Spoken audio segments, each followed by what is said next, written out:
Welcome to the Global Fries Podcast, the podcast about linguistic discrimination. I'm Carrie Gillen. And I'm Megan Figueroa. I survived a heat wave, but now it's over where you are. Yeah, we have a heat wave in the Pacific Northwest, and in some areas it's going to be hotter than I've ever experienced in Phoenix, personally. So I don't live there, but there's a place called Kamloops, which actually was where the first large group of bodies at the residential schools were found. Yeah. But in Kamloops, it's going to be 49 degrees Celsius, which is 120 degrees Fahrenheit. And the hottest I happened to experience in Phoenix was 119. I know it's gotten hotter, but it's never been that hot. And Kamloops is like hotter than, where I am generally, but not like that. No, not like sure. that. Yeah, I mean, that's not even a desert. I don't know. It's a semi-desert. It's a semi-desert. Oh, it is? Okay. It's that's what part of the reason why it's so much hotter, but it's still not, this is not normal. We are going to be cooking alive. That's horrible. Well, I mean, I guess it is in a way surviving it. The hottest I have went through in Phoenix was 122.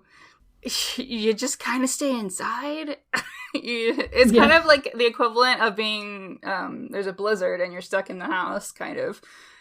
Yes, it's like the exact opposite, but the same. It's yeah, exactly. Just stay away from the sun as much as possible.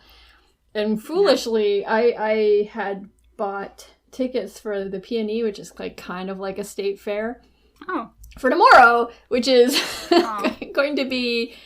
Well, it depends on which weather app you look at, but it's going to at least be 95 degrees Fahrenheit or 35 degrees Celsius. So that's going to be very toasty. And I'm like, oh, we got to bring lots of water and ice. And oh my God.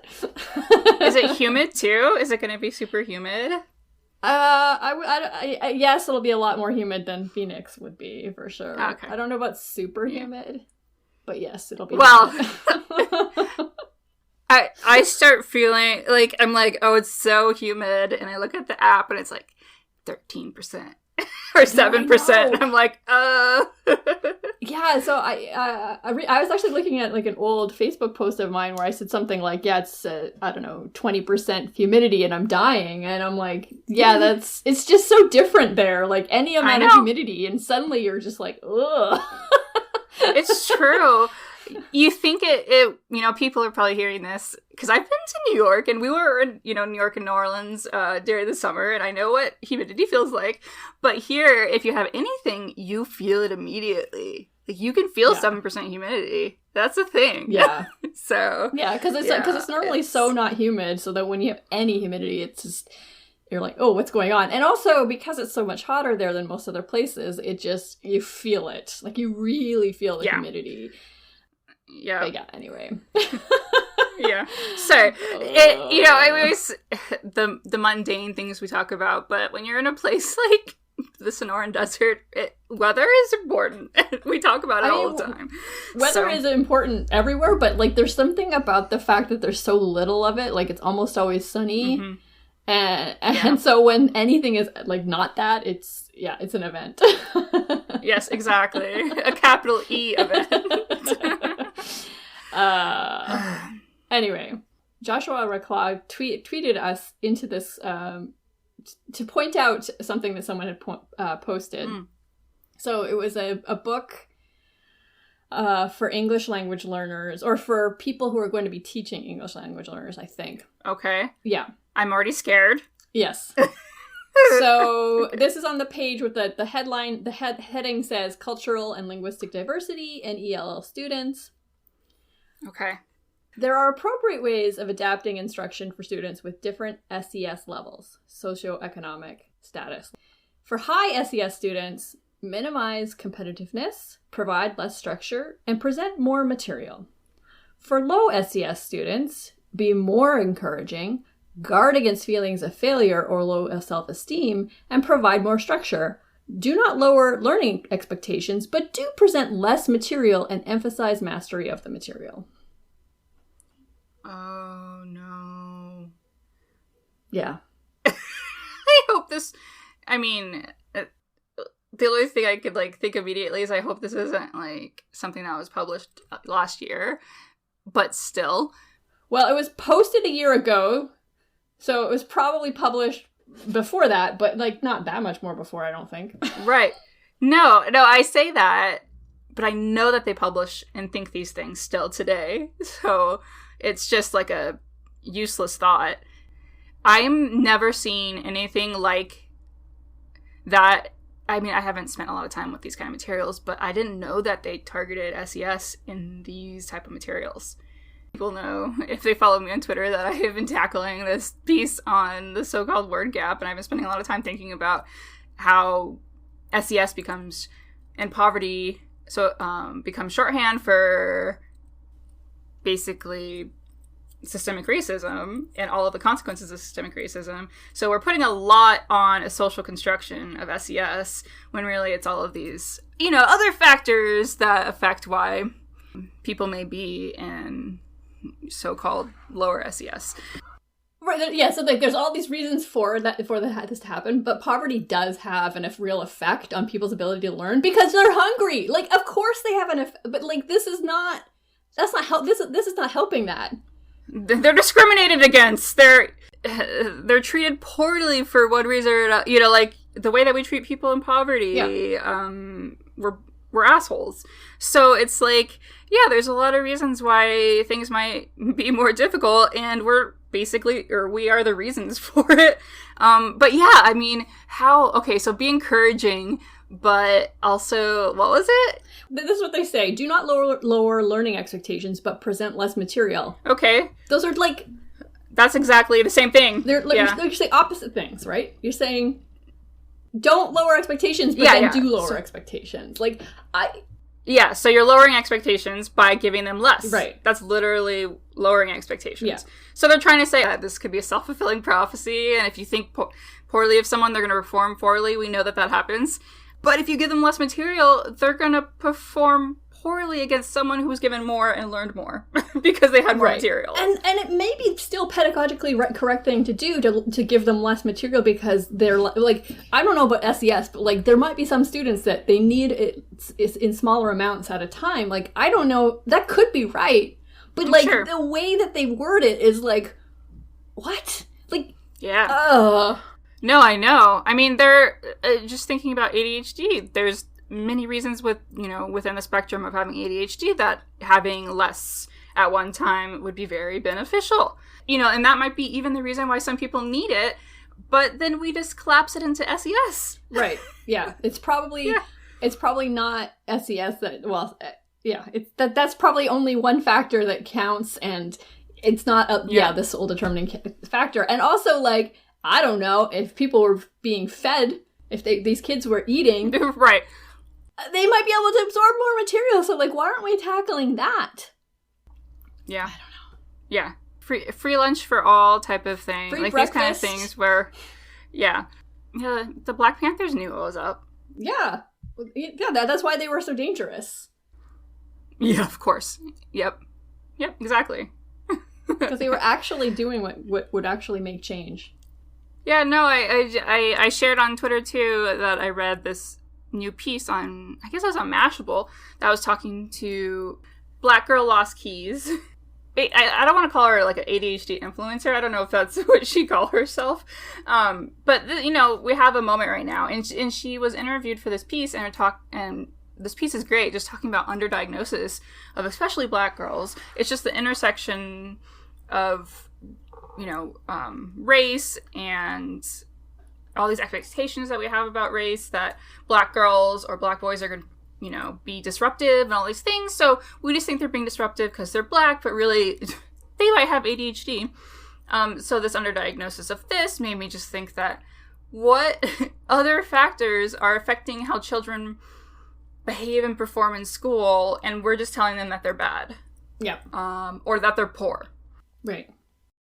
I've been thinking a lot about these things, and I think Josh probably added us because I have been thinking about SES so much. I know. He definitely did. And, anyway, I thought I should point that out to you, because I think it was for you. Yeah. So, I'm so excited about this episode. Oh my god. So much fun. So important to I love our guest that we have today. It was such a pleasure and honor to speak with him. Yes. So probably he's most famous. Well, we talk about this. He is most famous for his bison video, but we don't really talk that much about it. We mostly talk about him and his accent in Baltimore and how it affected his career so far.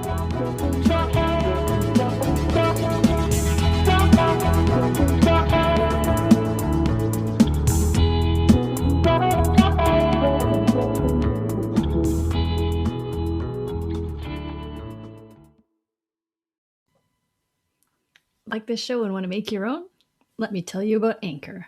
It's free, and they have creation tools that allow you to record and edit your podcast right from your phone or computer. And now you can even add any song from Spotify directly to your episodes. The possibilities are endless for what you can create, whether it's music analysis, your own radio show, or something the world's never heard before. Anchor will distribute your podcast for you so it can be heard on Spotify, Apple Podcasts, and many more. And you can also make money from your podcast with no minimum listenership. It's everything you need to make a podcast in one place. So download the free Anchor app or go to anchor.fm to get started.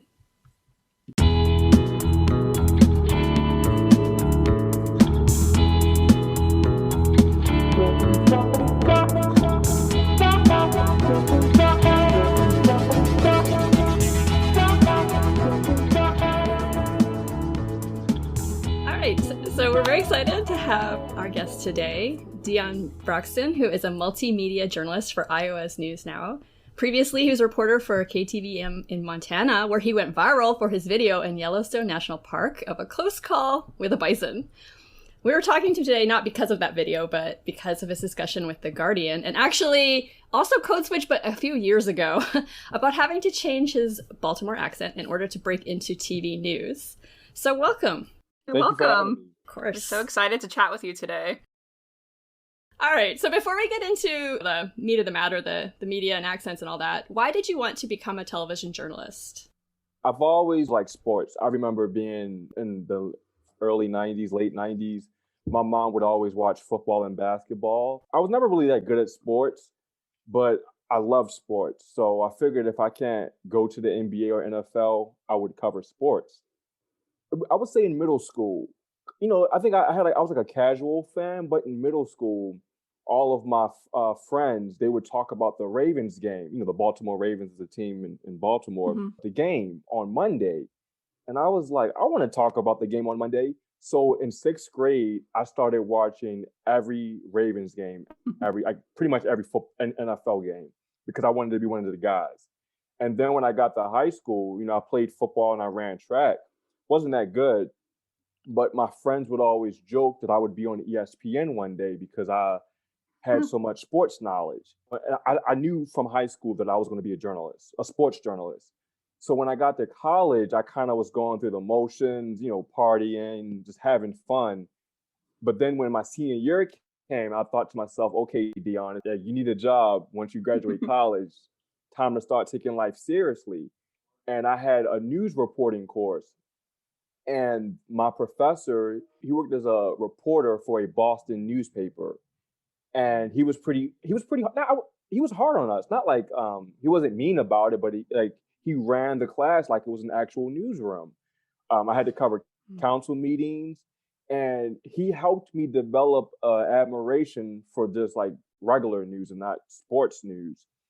And I remember that same semester I was taking that class was when Freddie Gray died, because I went to school in Towson University, which is Baltimore County, which is just one city north of Baltimore. They touch each other.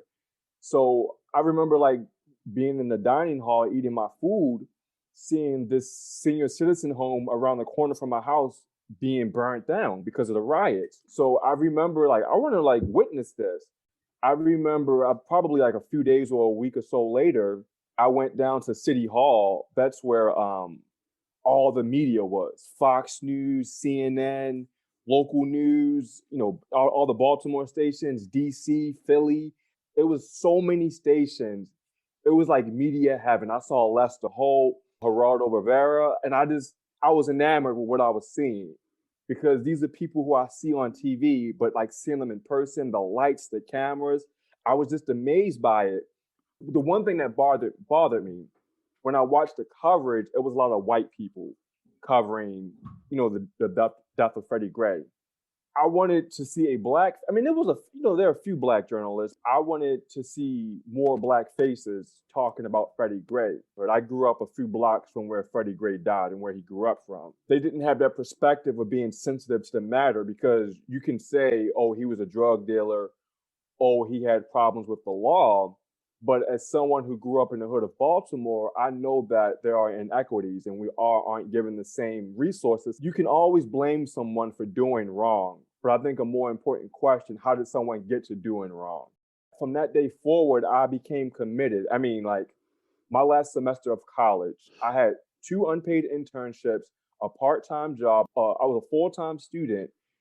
And I've always coasted by with like a 3.0. And my last semester of college, I got a 3.6 and I made the dean's list because I took it that serious. So that's how I made my journey and made the decision to want to be a news reporter. That's quite the origin story. Did you want to be a sports journalist up until Freddie Gray? Yeah, because to me, news is it's different stories. Sports, and I'm a fanatic. I love, I got the TV on right now on ESPN. It's to me, it's not as difficult. And I enjoy the challenge of trying to understand new things. Like I embrace it. A lot of reporters that I've worked with, they want to cover like the easy stuff and what they know. But when there's like difficult topics like city council or government, I've been doing a lot of stories on the Iowa legislature. And there are things called like funnel week and then Senate bills. And they change names once they get amended and all these things. So like, sports, it's the fourth quarter tied game, so and so. I mean, it takes skill to be able to tell stories like that. It's like a Marvel movie. You know what you're gonna get.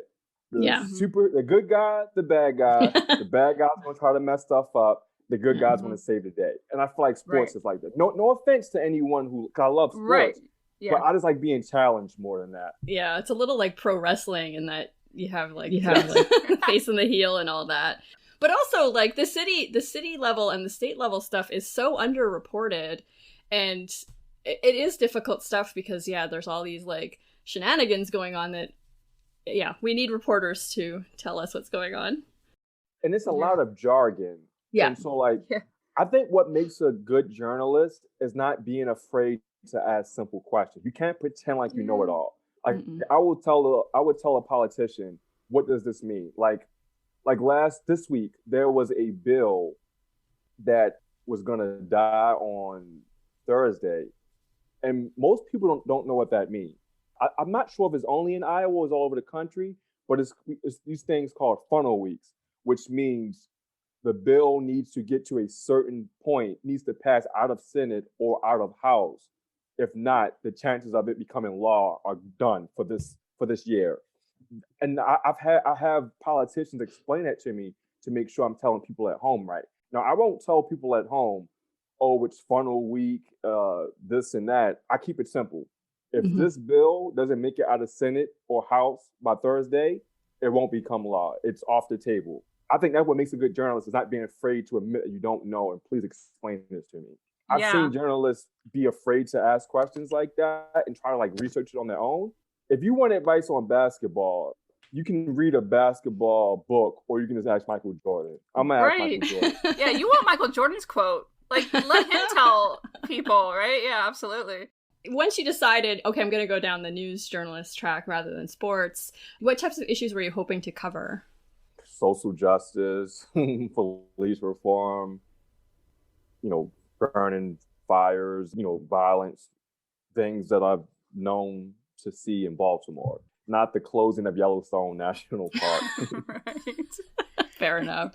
Have you been able to do any of the types of social justice issues you wanted to cover? Here in Iowa, yes. My third day on the job, I watched protesters get tear gassed and flashbanged in Iowa City, where the University of Iowa is. So many stories have spawned out of the George Floyd movement.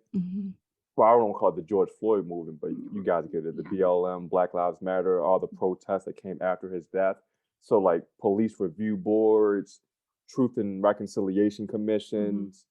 I've been covering it all. That's awesome. Things proposed in city council. And it's been my unofficial beat here in Iowa. And that's what you wanted. So it's not like you're being pigeonholed into something. Yeah, I love it. Just to be honest, when I got here, because the day I left Montana, same day that George Floyd died or was murdered, I wasn't aware of Black people in Iowa or what kind of footprint Black people had in Iowa. But when the George Floyd murder happened and I got here, there were protests. And I mean, it's going to be real. I saw the fear in my coworkers' eyes. I'm the only Black reporter at my TV station. I could see the fear in their eyes when they say another protest is planned tonight. And I'm like, this ain't nothing to me. Like, send me. Right. I'll be there in a heartbeat. So like, I've been the guy to cover those things. One, because I have the courage to do it. Because I grew up in the hood of Baltimore, so I'm not afraid to cover things like that. I think that's why representation matters, because you gotta, I mean, we're all not gonna be comfortable doing certain stories. Because I've been in the middle of nowhere, Montana, and felt uncomfortable. But, you gotta have representation so people can tell stories of people who look like them and, who can be an asset. Having me in this market at my TV station has been an asset because I've built a relationship with the Black Lives Matter advocates here. Yeah, in a way that white people cannot do. For me, it's personal because it's like, I don't want to say I feel like they're a savior, but I have a lot of these Black advocates, they always come to me first. And there are other Black people here in this market. I don't know, maybe because I don't come from a middle class or, upper class background. I come from a food stamps, government assistance background. So, and we all know that, minorities are at the bottom of the totem pole economically in this country. I can relate to these people, and it means a lot to me that they pick me first, because there was one story, it was an exclusive. One lady, she told me, I was thinking about, it was two people I was considering going to, you and another person. And she said, when you cover these stories, I feel like you care. The other person, I feel like that person just wants to, get the work done with. There's a Black person, but like with you, so I decided to go with you. And a lot of people here tell me that I'm not working for them, but it means a lot for me to make sure that their voices are heard. And I'm gonna do it with my journalistic integrity and not just, give a microphone because they asked for a microphone. Right. If it has news value, I will let them share their thoughts. Right. And this highlights the intersection of class and race and how both things matter for certain stories, like Black Lives Matters for sure. The stories are important. What about the actual voices? So I'm thinking about you, and as you're coming up and you're studying journalism, what were you told in school? Were you told anything? I never was told the way I talked was different. I knew I was different in college. Because freshman year of college, it's people from different parts of the country. Everyone made fun of the way I talk. And it didn't bother me. It's just like, I just talk differently. Right. But trying to get a job, that's when I knew it was a crutch. Because I have a Baltimore accent. The Baltimore accent is a mix of a Southern accent and I guess, a Black flair. It's a mix of a city accent and a Southern accent with a Black flair on it, if that makes sense. So in college, I just thought I was going to graduate and get a job, and that'll be the end of it. To me, it didn't even cross my mind. And I remember even doing seminars and having other broadcast journalists telling me, like, you're going to be special. You're going to be good. So I had no problem. But then, so I graduated in December of 2015. I thought I would easily get a job. I don't know how many jobs I applied to, but for like the next 4 months, for the next 2.5 years, I just kept applying and applying. Nothing, no emails back. The only emails that I got back were the ones that said, "Thank you for your interest. We have already selected this position." And when you apply, you send a video, right? A YouTube link. I shot this stuff in my internships and my jobs. And I wasn't hearing anything. So In the summer of 2017, so this is a year and a half after I graduated college, I get and it's funny, I'll never forget it, because I was visiting a friend who I worked with in journalism in Baltimore. He was a reporter in Baltimore, and I was an assignment editor. And he left Baltimore and went to be a reporter in Chicago. So I went to go visit him in the summer of 2017. And a news director called while I was in the car with him. He was a news director from Gainesville, Florida. And he told me, he said, my name is blah, blah, blah. I see your resume. I'm impressed with it. I was wondering if you'd be willing, to sit down for an interview or talk on the phone tomorrow to have a formal interview. I said, sure. So the next day we talked, I'm giving him my background and things like that. And then over the next few weeks, I remember having another phone call with him.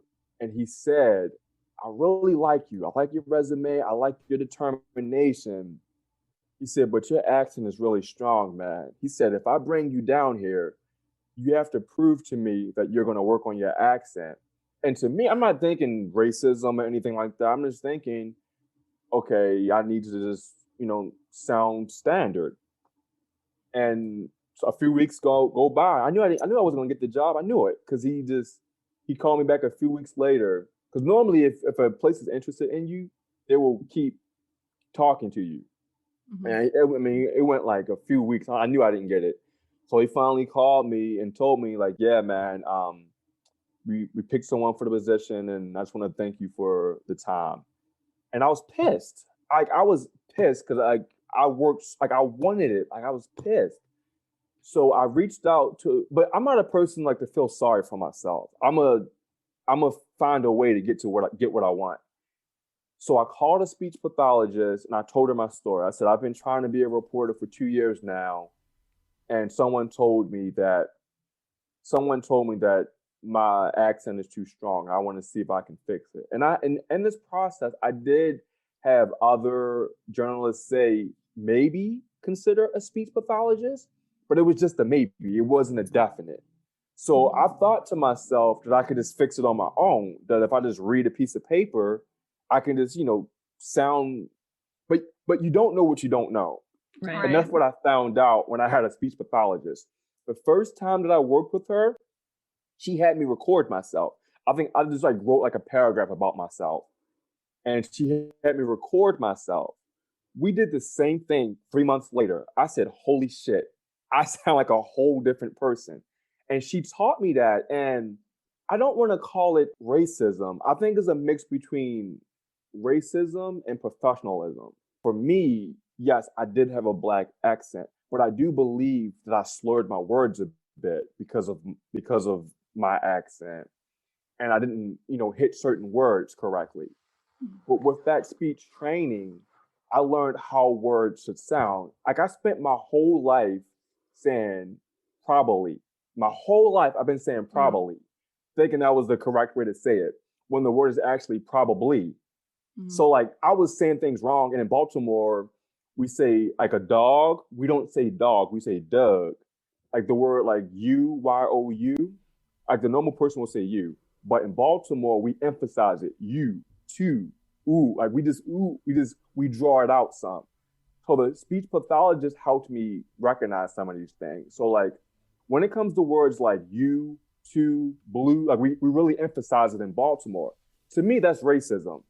But words like probably, that's me saying the word incorrectly. So that's something I do need to work on. So I think it's a fine line between systemic, institutionalized racism and then just professionalism. And did the speech pathologist, do you feel like that person was able to differentiate between that? How did they make you feel about the way you speak? Actually, my first speech pathologist was a Black woman from Texas. So she had a Southern accent, so completely gone, because you would never tell that she was from Texas. I think she grew up in Houston, if I'm not mistaken. I forgot how she got involved in the industry, but we never talked about racism. To me, I just wanted to be a reporter. So you could tell me to jump off a building and fly, and I was going to do it, And I had a conversation with one of my good friends yesterday. He's from Ethiopia, doesn't have an accent or anything like that. Sounds like a typical person. But he was one of the people in my life who would always make fun of me because I met him in college. He grew up in DC. I grew up in Baltimore. So when I met him in college, he would always make fun of my accent. And I remember when I started working with the speech pathologist, he told me, "You're just working with her so we can stop making fun of you." But then I talked to him yesterday, and he said we glossed over the fact that I couldn't get a job because of my accent. We just figured, okay, just work harder, just fix it. But once I started telling my story, like when Code Switch, and my speech pathologist was the one who put NPR in contact with me because they were working on this. And I don't know how they found her, but they said, "Do you have a student?" And she picked me, I guess because I was at the opposite end of the spectrum.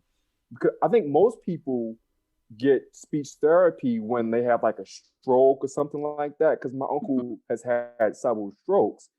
And I know that he's been getting speech therapy to, be able to talk better again. Versus someone like me, I was going through speech therapy to get a job, which you don't really hear of that often. So they picked me. And then when they interviewed me and they asked me questions like, does it feel like racism and things like that? And I said, no. I said, it's just a professionalism to it. But then with this George Floyd, race came under a microscope after the death of George Floyd. Then I really started thinking about it with all the things I've read How to Be an Anti-Racist recently. I've read all these, and some of these books I've read before, like, the autobiography of Malcolm X. I read these books years ago. But with the aftermath of George Floyd, my thinking has changed. And I'm thinking, wow, like I think some of this is racism, because in Montana, I worked with a white girl. She had a Southern accent, but she got a job. And at my current job, I work with two people who slur their words. And it bothers me, because I'm like, when I slurred my word, the one thing these people all have in common, they're white. So I'm like, I slurred my words, but I couldn't get a job. But you're slurring your words, and you're here where I am. And that's the part that bothers me the most. And it's the same with Black people. You have to work twice as hard just to get somewhere. To see these people, and this is no indictment against them, but I get angry sometimes. Like, how can you be on TV and slur your words, but when I slurred my words, I couldn't get a job? Is this a racism that, the implicit bias that we're talking about? That, he's Black and he can't speak, we can't hire him. Absolutely. It's an indictment of the system as a whole, not necessarily individuals, although sometimes individuals. Right. They're definitely upholding the system. Yeah, absolutely. What do you like best about the Baltimore accent? Yeah.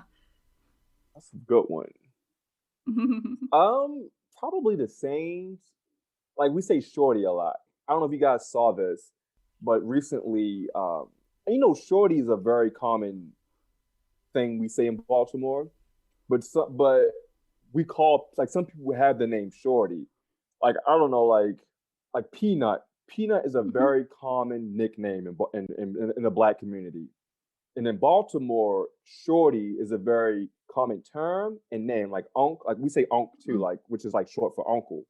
Yeah. So the Baltimore mayor, probably like a month or two ago, there was a Black person at his press conference named Shorty. And he was complaining about police brutality, but the mayor was giving a press conference on COVID measures, coronavirus response. And the Black guy, and he's known by everyone in the community, he kept interrupting the mayor, and the mayor's trying to talk, and the mayor was like, hold up. Shorty, pull your mask up, man. Pull your mask up. It went viral because the guy's name is Shorty, but people thought he was just calling him Shorty. That's like, like how sometimes maybe like people say, like, that's my dog, that's my road dog. People thought it was the mayor code switching. Yo, pull your mask up, Shorty, pull your mask up. Right. But the guy's name was Shorty. So people thought it was kind of like my Bison moment, where I was professional and then I went back to what I really am. So phrases like that, like, come on, shorty, pull your mask up. People dying out here. That's what he said. So that's what I like the most is just the vernacular that we use. It was Montana your first? My plan B to get to plan A was working in Baltimore. So I worked in Baltimore as an assignment editor at one station for 4 months. And then I went to another station and I was a web producer for almost 2 years. And during that time, I was shadowing reporters, filming fake stand-ups, fake stuff with me on camera and stuff. So that's how I was able to build my reel, is by shadowing reporters, getting feedback from them on what I can do to get there. And they all, and there are other Black people and people in general who take the same route. They get a job in TV, work on their stuff, and then get in front of the camera. So whenever someone at my previous jobs have the same dreams of mine, the current reporters there, they always say, talk to Dion. He did it. I can't tell you how many times I get like a random phone call or a random text from someone wanting to take the same path as me. And obviously the bison video helps. Yes, for sure. I know. How can media do a better job of letting people be authentic with their voices? Put more people of color in management positions.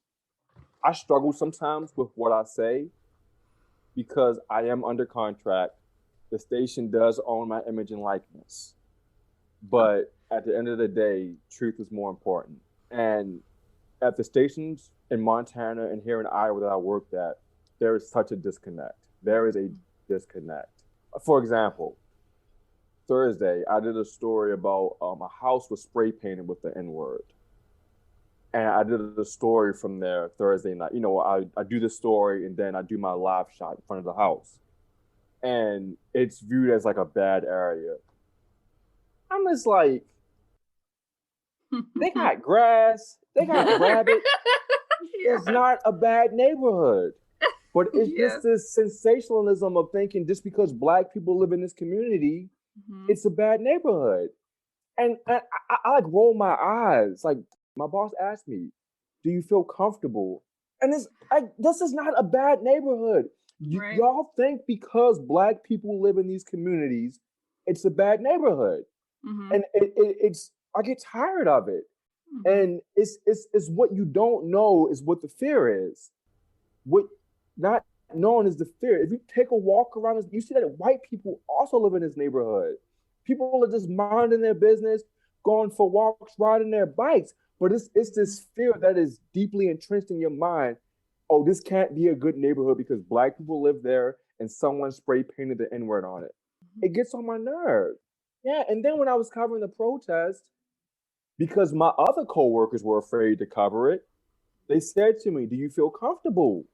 I'm like, and I'm not trying to diminish harm that can be done because we have seen reporters and people attacked during these protests. I'm like, these are, and I'm not trying to downplay the incident. I'm not trying to downplay the situation. But these are a bunch of college kids marching through the streets. But in your mind, because they got tear gassed, you think these are violent people who want to attack me. Because when I was covering those protests, they tried me. And I said, I don't know who you talking to, but you ain't gonna bully me. Because where I come from, bullies get bullied.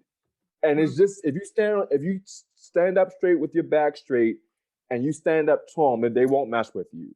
But the problem is, the people who I work with come from middle class communities where they're afraid of confrontation like that. And it's like, no, these people don't want to, the protests I covered, they didn't want to beat me up. Yes, they stood in front of my cameras and they didn't want certain people's faces seen on camera because, they were spray painting and breaking glass and stuff. I get that. Yeah. But to think that, I get it, it's a hostile environment. But to me, there was an exaggeration of how hostile the environment would be. But I think it's just that middle class white, oh, these are Black kids, and it gets on my nerves. It's frustrating. It's frustrating because I have interviewed people who have white people who have grew up in Black communities and have no problem with this at all. It's what you don't know is what scares you. And that's the part that constantly it's frustrating, and I'm like, but I'm using it to my advantage because I'm covering like the tear gas incident because of my coworkers were scared to cover it. I covered it, and I won an award for that. You know, Well, I'm taking advantage of your awesome. your trepidation. Well, congratulations on the award. That's awesome. That's amazing. But also, personally, me, I would have been afraid of the cops because they were the ones who seemed to be rioting in most of these instances and like attacking journalists. So that's where my fear would have come from, not from the protesters. I mean, but if I win a lawsuit, I can retire from journalism. Yeah, okay. I still would rather that you don't get hurt like that. Yeah, exactly. What advice would you give to other people seeking jobs like yours? If you love it, do it. If you don't do it. Because I love this job, but that's a tough question. Like, I love what I do. I love what I do, but it is not easy. And the part that troubles me is it's my job to hold people accountable. And if I'm taught my whole life to hold people accountable, then if management makes mistakes, you best believe I'm breathing, I'm going to hold you accountable. And anybody who I've ever worked for, I will call you out in a heartbeat. I don't care if you are Jesus Christ himself. If you do me wrong, I will call you out in a heartbeat. And that's not always it's not welcomed. You know, it's like sports, shut up and dribble. And management will never admit to this, but if you shut up and dribble, that's what they're happy with. And I've always had a problem with that. So it's a tough industry to work in because racism doesn't exist outside of journalism. And I'm not saying like it's, and that's the thing with racism. People think racism is lynching someone, hanging them by a rope, and it's no, it can be subtle. And I have witnessed this. And I have witnessed it. I can't say it. I will say it once I'm out of this industry. I will say it. But I can't say it right now because I'm under contract and they own my image and likeness. But there are things that I see that deeply trouble me. And it's hard that I'm paid to investigate truth. But I can't speak my own truth. I'm paid to investigate truth, but I can't tell my own truth because if that happens, I won't be getting paid to investigate truth anymore. That's the hard part. And when I was in Montana, there was a black woman who got pulled over by the cops. You know, Montana is the whitest state in the country. That's a fact. And it was a discrepancy about how fast she was going. She didn't believe she was going that fast. But she was recording on her phone, I think Facebook Live, and a white female cop said, "You're just trying to get out of a ticket." And that set the woman off. So I went and I interviewed the police chief for the university, Montana State University. And we got along really well because I'm from Baltimore and his dad was a police officer for the first 6 years of his life in Baltimore. So that's how we connected. And I remember talking to him and I told him, I said, man, I feel like the black woman kind of overreacted. And he was like, Dion. And a white guy told me this. He was just like, I don't know what her experience is with police. So it is our job to be the better person. And always take the high road.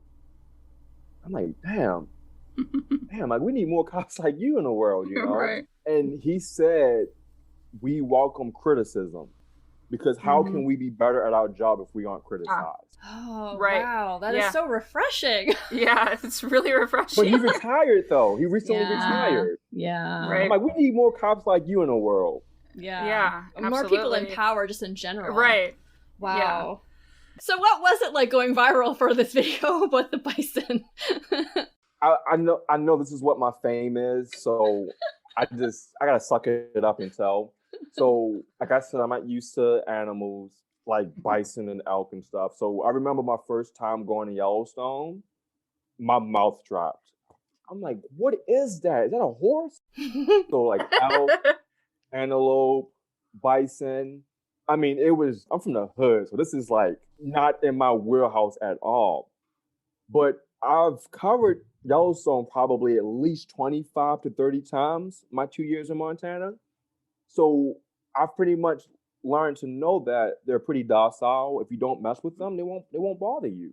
So because I'm more comfortable now with them, when I was going to shoot that video, the distance they were away from me, I was fine with. But as I was doing it, they were getting closer and closer, and then you saw the reaction. The thing I always tell everybody, reporters, we always post our bloopers to social media. And I think that I've had funnier bloopers on Twitter than that. When that went by, I wasn't thinking like this will go viral. I'm just thinking, it's kind of fun. I think I'll just post it.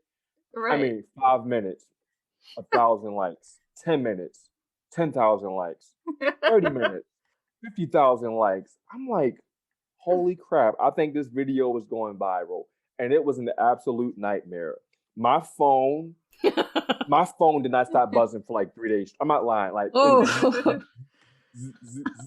for like God. 3 days straight. And this was on a Wednesday, March 25th. It was on a Wednesday. Then Thursday, I almost didn't get my story done on that Wednesday because it was madness. Then Thursday, the same thing. So on Friday, I called my boss and I said, I'm sorry, but I have to call out. I said, like, I need to use my phone to work, but I can't use my phone because it will not stop buzzing. And I can turn Twitter off.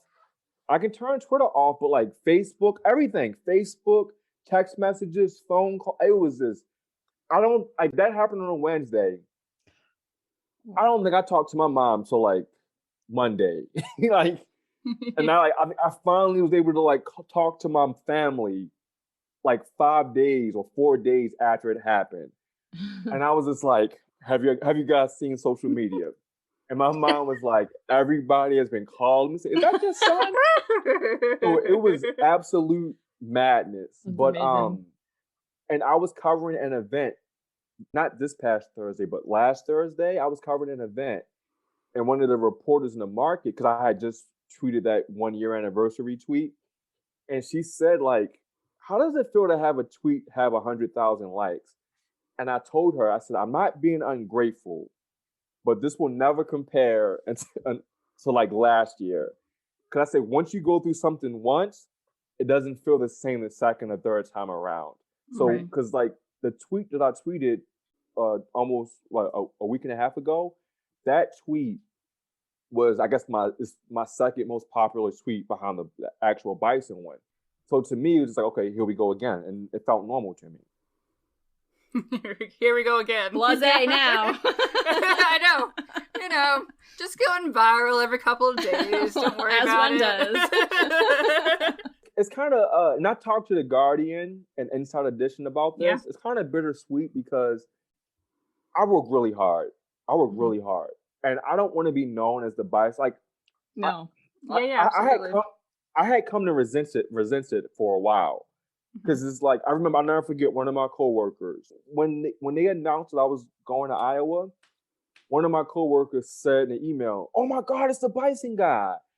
And it kind of dehumanizes you, you know? Yeah. A new coworker started a few months ago, and he said, "Oh, it's the bison guy." I looked at him like he was crazy because I didn't like it. It's just like, it kind of, and I get it. I get it. It's the territory. I get it. But it kind of dehumanizes you. I'm like, I don't want to be the bison guy. I want to be known as a good reporter. So in an interview last week, I told the guy, one, I felt like I had to be twice as good because I'm Black, accent, the things that come with being an African American. And now I said, I feel like I got to be 4 times better to prove to people I'm not just a viral sensation. I like for the first few months here in Iowa, it was just like, I'm not just a bison guy. I'm a good reporter. And I tried really hard to prove that. Do you feel like you've lost a part of yourself because of, going through speech therapy and all of that? I mean, you probably read it in a Guardian article because it kind Right. of it alienates you from Hmm. the people you're around that you grew up with. I don't. Did I lose myself? I don't, that's a hard question. I want to say no, but I feel like I will understand that question better a few years from now, or maybe decades Sure. from now. I mean, I'm happy, and if I'm happy, doesn't that mean that that's a good thing, right? Right. I know it may sound weird, but like I I've accomplished, or I'm in the process of accomplishing the things I want to accomplish. So losing yourself has like a negative connotation. Hmm. So I don't. That's always a tough one Hmm. because I feel like it was destiny for me to be this person, Hmm. and I mean you guys can understand me better because of my speech training. Because there has been times where before my speech training, I would talk to people and they would constantly say, "Huh, huh, huh." But I don't get that anymore because of my training. So I think it is how. I mean, obviously, it has helped me more than it's hurt me. And when I go back to Baltimore, when I'm with my friends, I can switch right back into that Oh. vernacular immediately. But is it? But it's not as. It's not as. It's not that same vernacular though, because there's still a twist of my speech training in that. Mm. I'm having a conversation right now. Like because of this Guardian article, I have so many people reaching out to me telling me that they had to change their accent. And right now I'm talking to a Scottish doctor in Kansas City. He emailed me and told me his story. He said he came from this small town in Scotland, 1,300 people, and in that part of the country, how you talk is viewed of your intelligence. And he said he received that same, stigma. Oh, he can't be intelligent because this is how he talks. And we've been talking, and he's a doctor. He's a vice president of a children. Like he has a lot of money. Like not saying money brings success, but like Mhm. him changing his accent has helped him succeed. Now, it's kind of like the terms we hear in the black community: sell out, Uncle Tom. You're trying to be white. But then I saw one of my Facebook friends, a kid I went to middle school with. He said, "Why is it that every time a black person try to achieve something, they're called a sellout?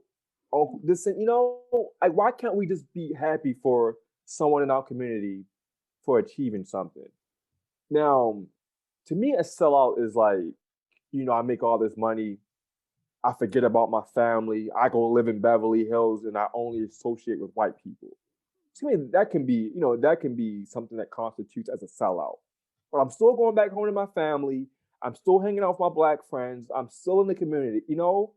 So, to your question, I think it's. I saw this yesterday on Instagram. It was a picture of a butterfly. It was a picture of a butterfly and a picture of a caterpillar. And the caterpillar tells the butterfly, "You changed." And the butterfly said, "You're supposed to when you grow or when you become better." Mhm. So, because for me, because I hear people, black people, talk. Like sometimes I hear like these athletes talk. I'm thinking, oh my god, bro, like hire a PR person to like speak better. But that's racist of me to think like that, though. That because the way they talk a certain way, that I think they shouldn't be on TV. So, there's we all have our ways or our means to success or happiness, I should say. I think happiness is a lot better than success. So Agreed. we all have our ways to happiness and what gives us satisfaction. So I don't think that I've lost who I am. I know who I am, but growth. Muhammad Ali said this: the man who views the world the same at 50 as he did at 20 shows that man didn't learn anything. I think it's a part of my maturation process. And I don't think I lost myself, but I think that answer will be a lot clearer when I'm old. Yeah, I agree. Absolutely. Thank you. That was Yeah, really beautiful. I know. Thank you so much. Thank you so much for sharing so much of yourself with us today. Yeah. And I hope our listeners will follow you and follow your work. And congratulations again on the recent award. And Yeah. thank you so much Thank for you so being here much. with us. And I am humble. Like, after all this stuff, when people reach out to, because I get it, 'cause I work in journalism. Mhm. When you reach out to people, the only thing you want, please say yes, please say yes.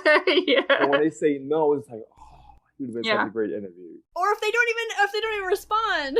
Yeah. Yeah. So like, Yeah. and honestly, like when the video first happened, I had so many like podcasts and people reach out. I tried my best to do them all, Mhm.